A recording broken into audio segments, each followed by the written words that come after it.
मित्रों, कांग्रेस उपाध्यक्ष श्री राहुल गांधी के घर पर सुरक्षा के संदर्भ में पुलिस के द्वारा किए गए रूटीन जानकारियों को लेकर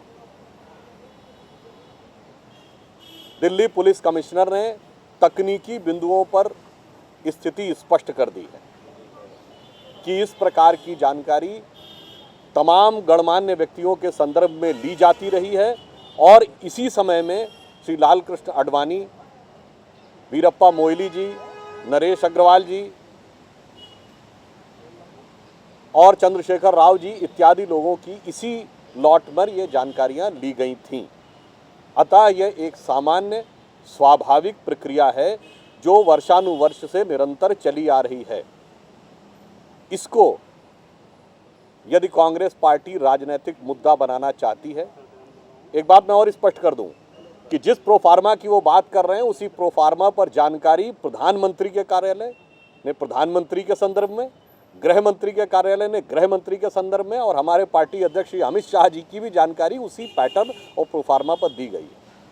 मगर यदि कांग्रेस को इस पर आपत्ति है तो मैं कहना चाहूँगा कि यह उनकी उस मानसिकता को दर्शाता है कि वो अपने को कानून से बड़ा समझते हैं, स्वयंभू हैं।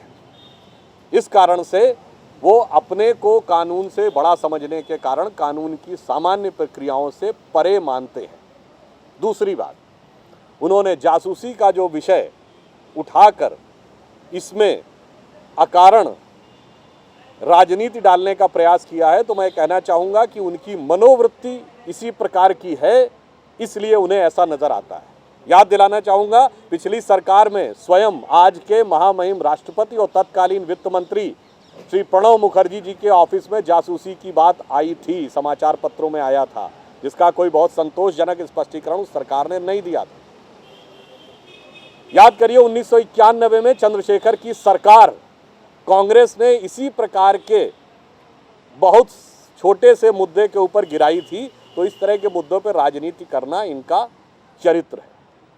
और एक और तथ्य बताना चाहूँगा कि पिछली सरकार के समय में गृह मंत्रालय में केवल गुजरात के लिए एक विशिष्ट अधिकारी नियुक्त था जो भारत के इतिहास में अभूतपूर्व था और संघीय ढांचे की भावना के घोर विरोध में था, जिसका सिर्फ और सिर्फ कार्य गुजरात की गतिविधियों पर नजर रखना था।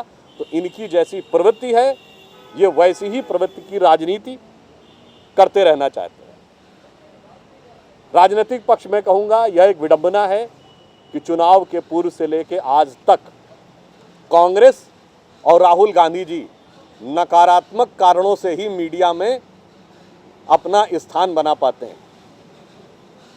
अब उन्हें कुछ सकारात्मक चीज़ों के बारे में सोचना चाहिए।